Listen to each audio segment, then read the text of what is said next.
Mummy जी, चाय ले लीजिए। अरे कलमुही, तेरे हाथों से तो चाय पीते हुए भी डर लगता है, कहीं इससे तेरा रंग मुझ पर ना चढ़ जाए। अगर इन्हें इतनी ही शर्म होती तो मेरे इतने हैंडसम भाई को इस तरह फंसाती नहीं। बानी और शिवम की लव मैरिज हुई है।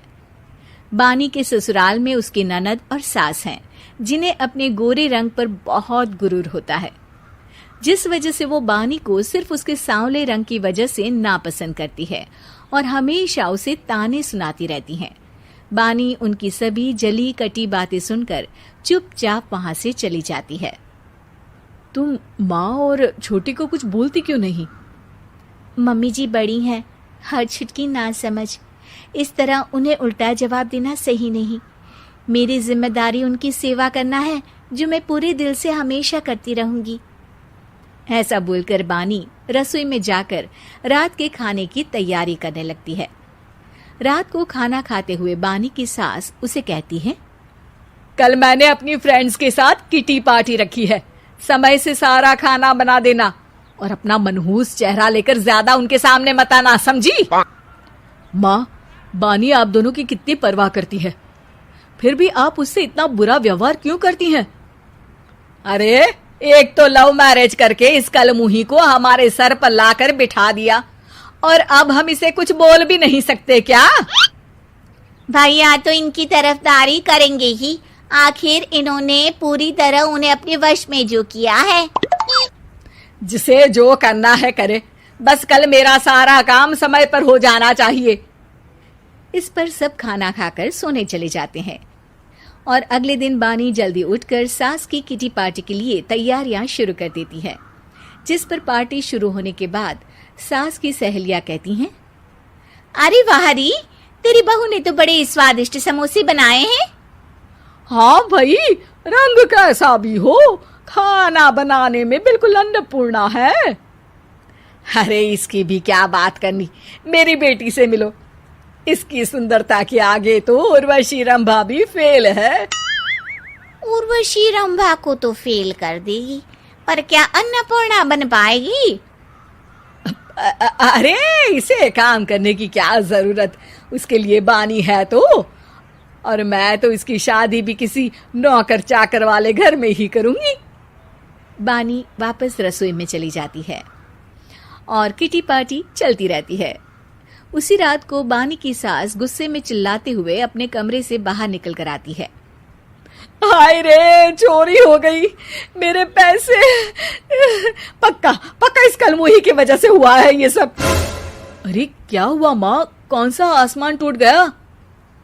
अरे आसमान तो उसी दिन टूट गया था जब तू इस कलमुही से शादी करके इसे घर में ले आया था। खुद तो आई ही, अपने साथ साथ मनहूसियत का काला साया भी मेरे घर ले आई। अरे हुआ क्या माँ? अरे मेरी तिजोरी में रखे पैसे कहीं गायब हो गए, सुबह ही देखा, अरे यहीं रखे थे। क्या आप मुझ पर चोरी का इल्जाम लगा रही हैं? अरे काली बिल्ली पर भी क्या कोई मनहूसियत का इल्जाम लगाता है?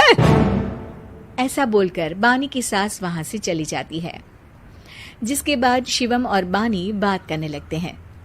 देखो, मम्मी की बात का बुरा मत मानना, वो बस परेशान है ना, इसलिए कुछ भी बोल गई।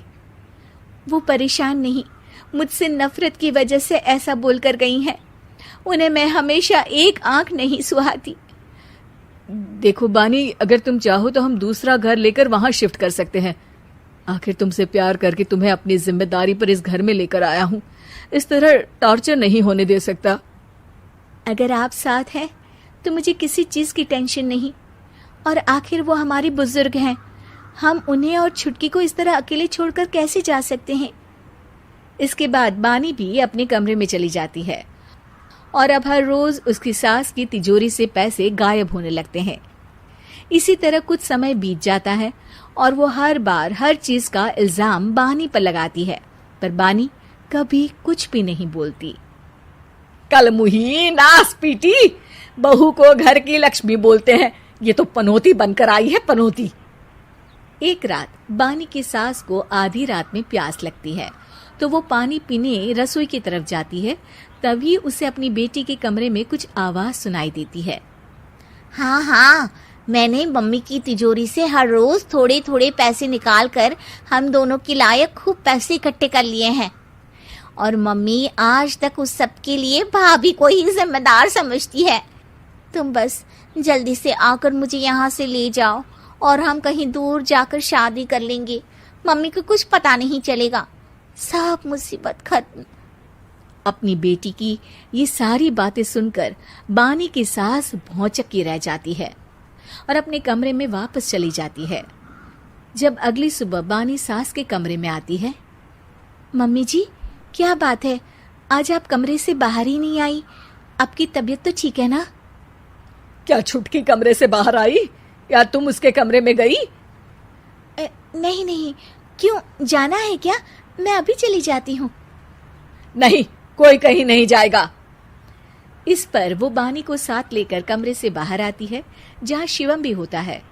वहां उसकी सास बोलती है, छुटकी मेरी तिजोरी के सारे पैसे लेकर अपनी माँ के बारे में कोई ख्याल करे बिना किसी लड़के के साथ घर छोड़कर चली गई।